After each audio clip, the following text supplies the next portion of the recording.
Bom dia, boa tarde, boa noite, investidor. Sejam todos muito bem-vindos ao canal. Meu nome é Felipe Torres, sou consultor de investimentos CVM e hoje eu trago para vocês o relatório trimestral do BDIF11, o relatório trimestral do terceiro trimestre agora de 2024. Foi lançado no finalzinho da semana passada, se não me engano, quinta ou sexta-feira. Então eu já estou trazendo aqui para vocês para ver aqui quais são as perspectivas do fundo para o futuro. Ele faz um comparativo aqui também bastante interessante com os principais concorrentes do BDIF no mercado, né? Ele pegou aqui o Juro 11, o IFRA 11 e pegou o CADIF para fazer um comparativo aqui, ficou bastante interessante. Mas antes da gente ver os principais pontos desse relatório trimestral, convido vocês a lerem aqui embaixo na descrição do vídeo todos os serviços de investimentos que eu ofereço. Vem falando sobre a consultoria em investimentos, vem falando também sobre o nosso grupo VIP do WhatsApp para você se tornar membro aqui do nosso canal, sobre o nosso grupo aberto do Telegram e também sobre o meu livro Renda Passiva, o caminho para a liberdade financeira. Lembrando que a gente está com a nossa Black November antecipada, então no mês de outubro e novembro, tanto a consultoria avulsa quanto o livro estão com preços promocionais. Qualquer dúvida que você tenha, basta me chamar no WhatsApp. Feitos avisos, vamos lá para o relatório trimestral do terceiro trimestre de 2024 do BDIF11.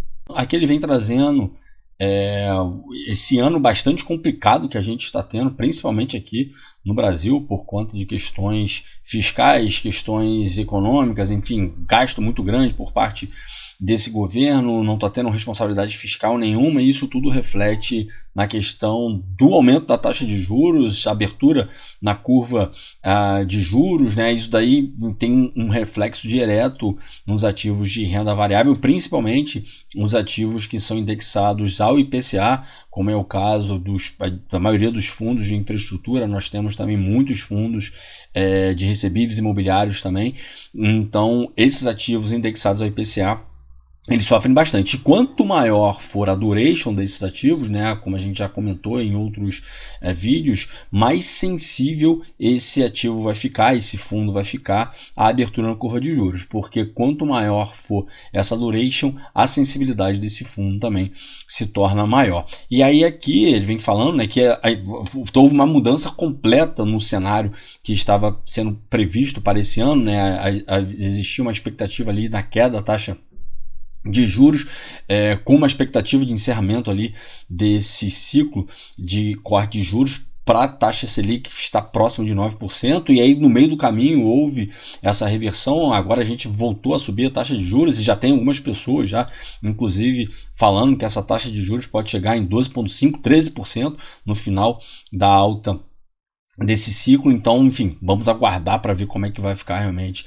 essa questão. Uma coisa é certa, né? Enquanto não houver uma demonstração por parte desse governo para o mercado, de esse governo ter um mínimo de responsabilidade fiscal, de não querer somente ficar gastando, as coisas não vão melhorar. E além disso, não só essa parte de gasto, mas também cada vez mais estão querendo aumentar impostos. O Brasil é um dos países que tem a maior carga tributária do mundo e tem um retorno por parte do governo pífio, né? Porque a gente paga um imposto muito caro, mas ao mesmo tempo tem que pagar plano de saúde, tem que pagar escola particular, tem que pagar faculdade particular. Então é bastante complicado isso, porque acaba que a gente é taxado duas vezes, né? Tanto pelo governo, e aí a gente também tem que acabar contratando esses serviços na iniciativa privada para que a gente tenha ali um atendimento adequado, né? Um serviço adequado. Mas voltando aqui para o que está no relatório, ele vem trazendo um comparativo entre o CDI, IMAB e o IMAB5. Né? Se você não sabe o que é IMAB, IMAB5, IMAB5+, existe, né, um índice que foi criado pela Anbima com os títulos públicos federais que tem como indexador o IPCA. Então, é feita uma média, né, desses títulos, né, que compõem esse índice, e isso daí se forma o IMAB. E aí a gente vai ter o IMAB5 e o IMAB5+. O que seria o IMAB5? São esses títulos públicos federais que têm um vencimento de até 5 anos. Tá? E o IMAB5+, são os títulos públicos que têm vencimento de 5 anos para cima. Então, quando você tem o IMAB5 juntando com o IMAB5+, a gente tem ali a composição do IMAB. E aí aqui a gente consegue ver essa rentabilidade desde dezembro de 2023 até setembro de 2024.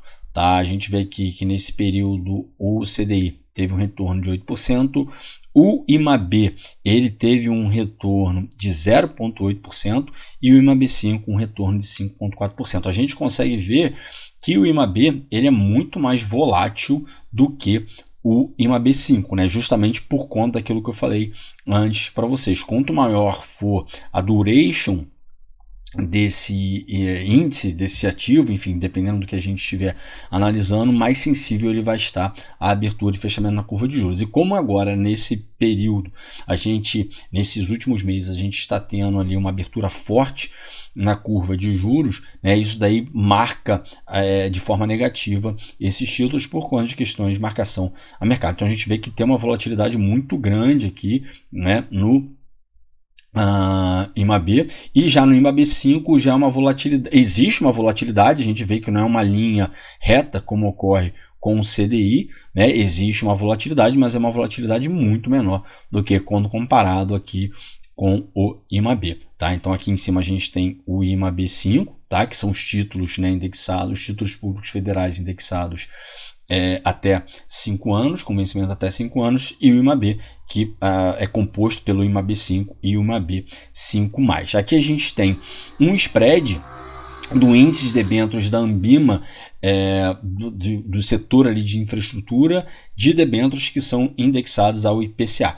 E aí aqui vem trazendo uma informação interessante, inclusive a gente já comentou já em outros vídeos, que é a questão do fechamento do spread de crédito que ocorreu ali mais forte, né, no início desse ano. No início desse ano a gente teve um fechamento no spread de crédito bastante forte por conta daquela resolução que foi, das resoluções, melhor dizendo, né, que foram emitidas ali pelo CMN, o Conselho Monetário Nacional, e é isso daí em relação ali às LCIs, LCAs, e isso daí fez com que houvesse uma migração para as debêntures incentivadas. Então a gente vê aqui que no início de dezembro, né, para janeiro, a gente já teve uma queda, porque foi o período ali da taxação dos fundos exclusivos, e aí de janeiro para frente a gente vê que tem uma queda aqui bastante significativa, que é justamente quando foram emitidas essas resoluções. E aí a gente vê que depois houve uma certa estabilidade, né? E depois começou a ter aqui, depois ali a partir do segundo semestre, teve uma pequena queda, né? Uma redução, agora aqui também houve uma redução também.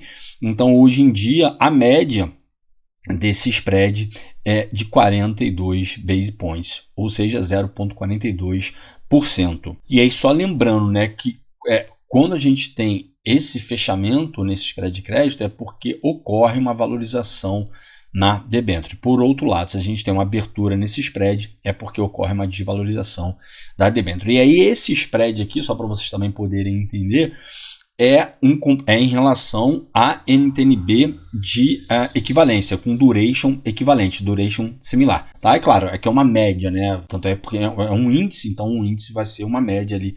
Então, atualmente, né, essa média está em 42 base points. Aqui nós temos a tabela de sensibilidade. Então, no final de setembro, que é a data base aqui, a cota patrimonial do fundo estava em R$ 87,00. Hoje, quando eu estou gravando, ele terminou o pregão em R$ 79,30. Então está muito próximo disso daqui, o que daria uma taxa equivalente de IPCA mais 10,91%. E um spread sobre o IMAB de 416 base points, né? 4,16%, que é um spread bastante alto. Tá?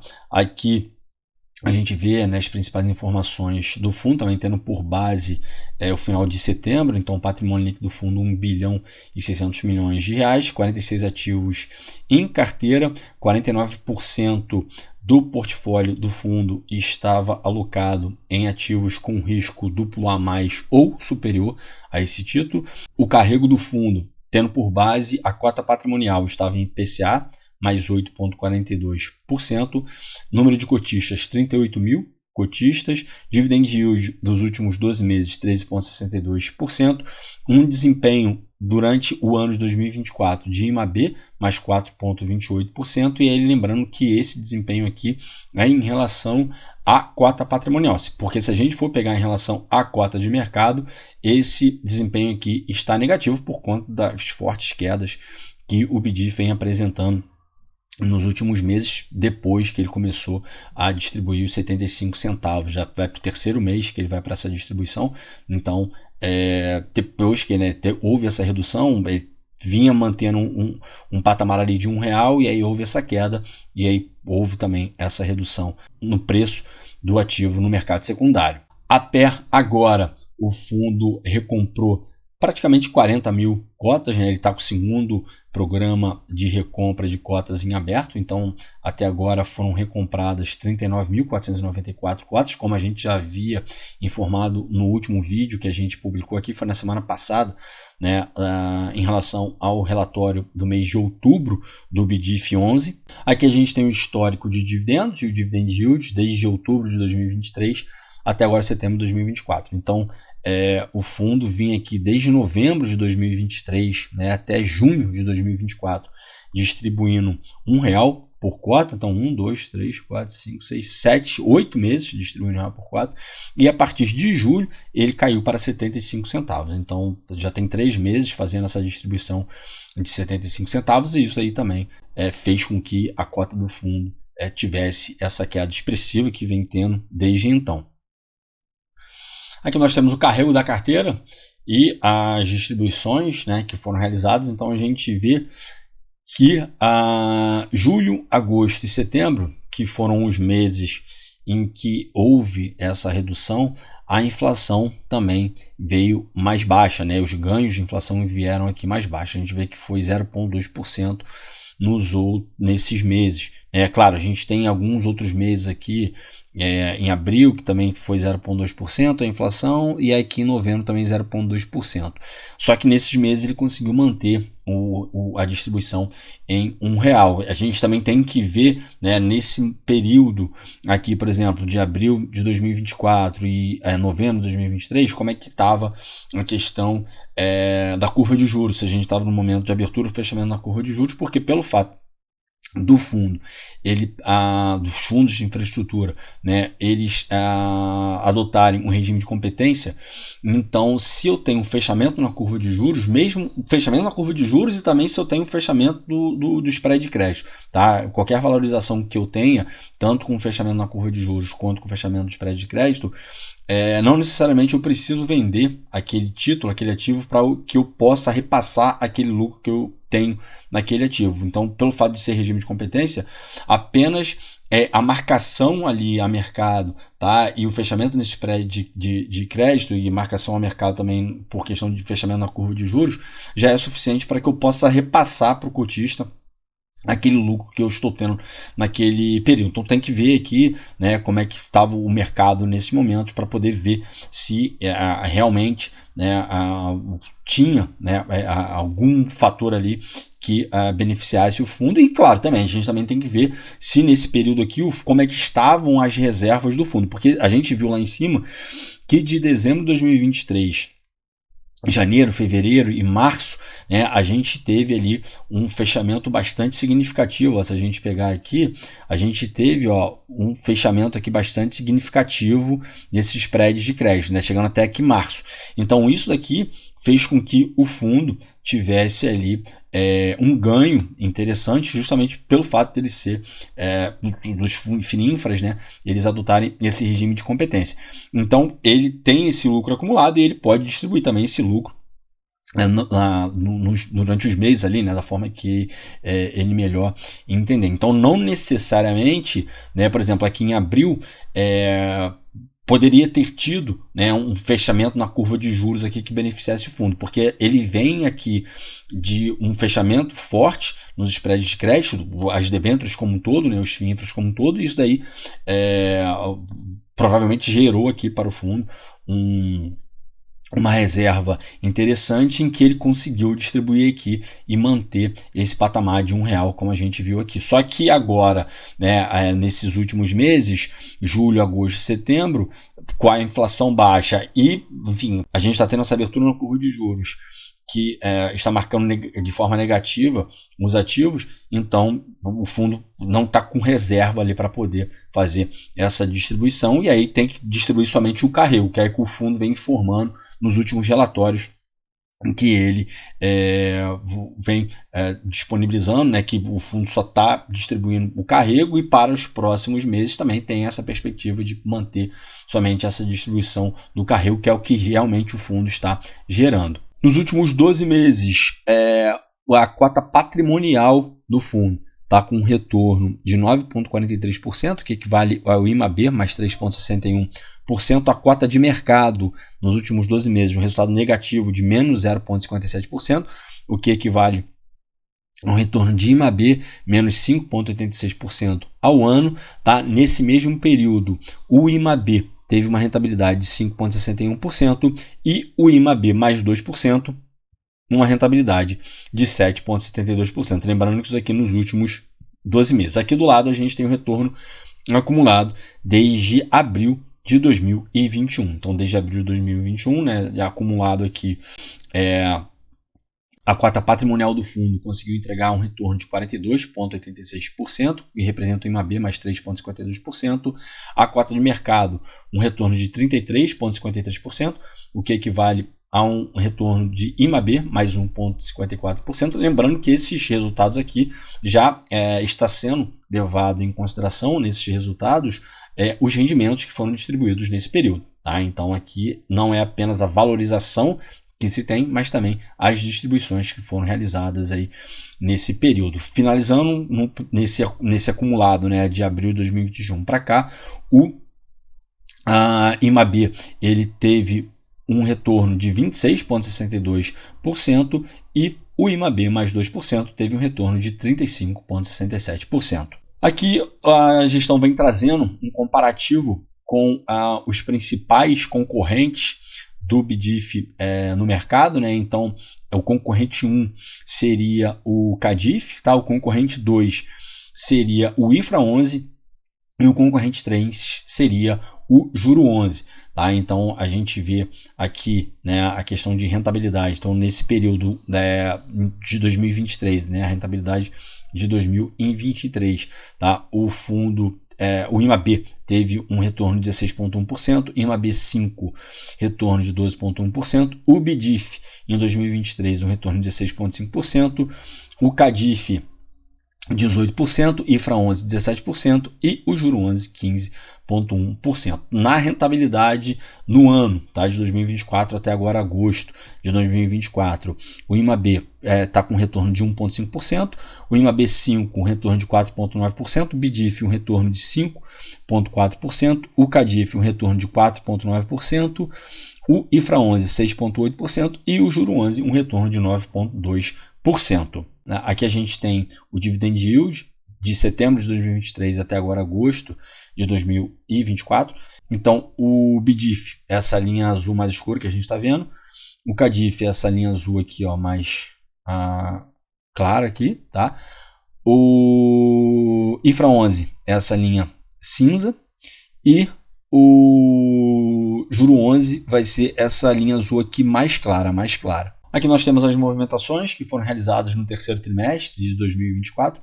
Então, ao todo, foram realizadas vendas no valor de 132 milhões de reais com um spread de 1,65%. Aqui as compras, né, ao todo foram realizadas compras no valor de 358 milhões, né, porque 357,8, então 358 milhões com um spread ali médio de 1,91%. Atualmente, como a gente viu no último relatório, o fundo está com 96% do patrimônio alocado em crédito privado, né? Até o penúltimo relatório ele estava com uma porcentagem bastante alta alocado em NTNB, e aí inclusive várias pessoas, né, perguntando sobre isso daí, se acha que é certo, se não acho.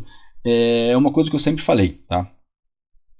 Primeiro, a gente tem que respeitar a estratégia do gestor, porque cada um vai ter a sua mentalidade, cada um vai ter a sua estratégia seguida. Por exemplo, a minha carteira é diferente da carteira de vocês, né? Cada um vai ter a sua estratégia. Claro que eu não estou falando que a decisão que o gestor teve foi a decisão mais acertada, tá bom? Mas só para entender o racional que se passa por trás da cabeça do gestor. O que acontece? A gente estava com... Isso aqui é o que eu acho, né? A gente estava com a taxa de juros bastante elevada no momento em que o fundo que alocou o caixa em NTNB, né, que deixou ali alocado em títulos públicos federais, e existia uma probabilidade de que essa taxa de juros caísse, que ela não viesse a subir. O fundo ele tem um regulamento que deve ser seguido e ele tem um benchmark que também deve ser seguido.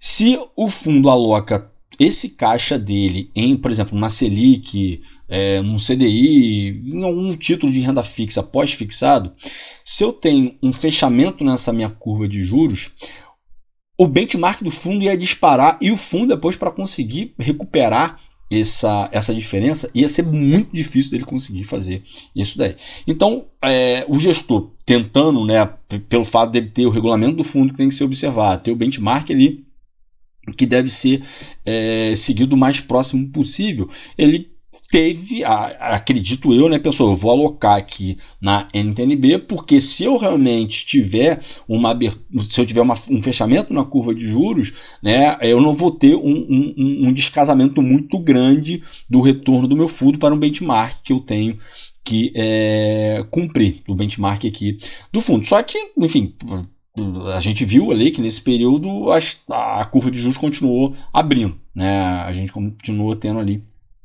uma abertura na curva de juros, o que veio ocasionar aqui uma marcação a mercado negativa no fundo, também por conta desse capital que estava alocado no caixa do fundo em títulos públicos federais, mais precisamente ali nas NTNBs, tá? Então, de novo, eu não estou falando que foi a decisão mais acertada do gestor, não estou falando que foi a decisão correta ou não, mas cada um tem uma estratégia a ser seguido, como eu falei, né? A minha estratégia vai ser diferente da estratégia de vocês, e uma coisa também que a gente tem que entender é o seguinte, né? Uma coisa é você investir na pessoa física, outra coisa é você investir sendo um gestor de um fundo, que você tem um regulamento a ser seguido, benchmark a ser alcançado, então tudo isso deve ser levado em consideração, tá? Mas de novo, não estou colocando aqui panos quentes, não estou falando que foi a decisão mais acertada do fundo, mas só explicando para vocês, porque muita gente fica sem entender, pô, mas como é que o cara faz uma alocação dessa?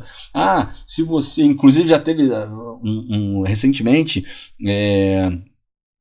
eu estava trocando mensagens com um seguidor aqui no canal de forma muito respeitosa, até parabenizo ele por ter sido, enfim, educado nas colocações que foi feito, porque a gente, enfim, de vez em quando a gente recebe cada mensagem ali o pessoal leva mais por amor do que com a razão, né? O pessoal leva mais para a emoção do que com a razão. E aí a gente debatendo ali de forma bastante educada, e ele realmente perguntando sobre essa questão, poxa, mas por que o gestor alocou dessa forma e tudo mais e tal.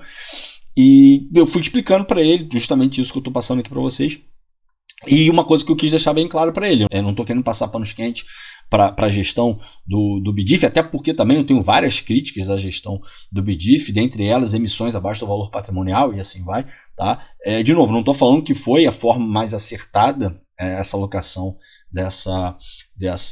desse caixa nas NTNBs, mas você consegue entender o racional que tem por trás disso daí, tá?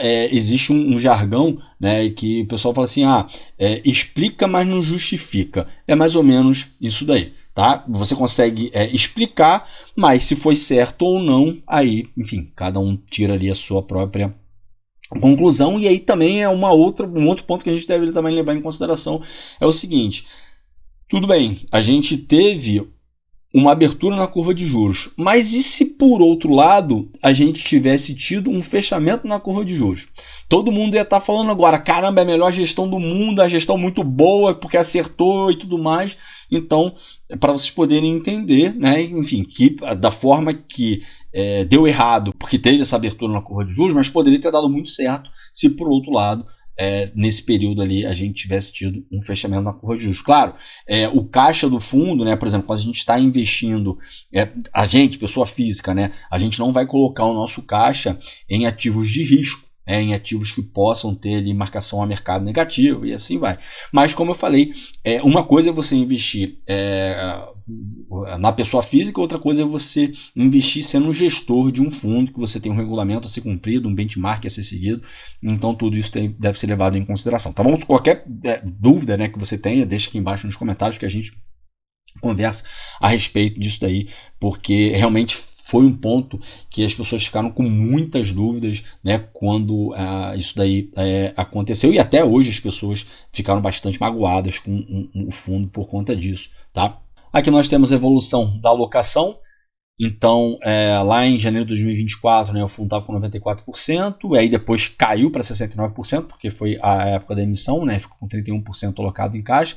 Aí depois começou a subir aqui até chegar agora em setembro de 2024 com 96% alocado e 4% em caixa. Então agora a probabilidade grande de que ele não faça mais recompra de cotas, justamente porque ele está com um caixa ali de 4%, e esse caixa de 4% muitas vezes vai ser utilizado para que consiga manter esse fluxo de pagamento mensal do fundo e assim vai. Então provavelmente não deve acontecer mais essas recompras de cotas, ou se acontecer vai ser ali numa quantidade bem baixa. Tá? A alocação por setor em setembro de 2024, né, o fundo estava com 43% de saneamento, 15% no setor de energia, 13% de telecomunicação, e aí depois vai reduzindo até chegar em 2% na parte de mobilidade urbana. Aqui nós temos as 20 maiores posições do fundo, então depois que quem tiver interesse basta dar um pause para poder ver aqui esses ativos, tá, que compõem a carteira. Só um ponto importante, aqui no BDIF, assim como ocorre também em alguns outros fundos, tá, ativos que são incorporados na carteira, que originariamente foram emitidos a outro indexador que não seja o IPCA, ou que tem ali uma rentabilidade pré-fixada, é realizado ali um hedge, tá? Se utiliza os derivativos para trazer tudo para o IPCA. Então a gente vê aqui, ó, por exemplo, CDI mais pré, tá? Aqui CDI mais pré, CDI mais pré. E aí você vê uma taxa aqui de 8,57%, aí, pô, caramba, é CDI mais 8,57%? Não, é porque originariamente ele foi emitido numa taxa de CDI, tá? Mas ele faz esse hedge e aí fica com uma taxa de IPCA mais 8,57% e assim vai. Então, o que não foi IPCA aqui, atualmente, por conta desse hedge que o fundo faz, também está indexado ao IPCA. E aí, para finalizar, aqui nós temos as perspectivas para o quarto trimestre de 2024. Então, a gestão, né, pretende manter a gestão ativa aqui do fundo, então fazendo giros pontuais na carteira para gerar alfa aqui para o fundo, né? Então aqui foco em gestão ativa do risco de crédito e de mercado da carteira. Expectativa de manter em caixa entre 5% a 20%, de acordo ali com as condições de mercado, né? Então manter essa porcentagem ali em caixa do fundo.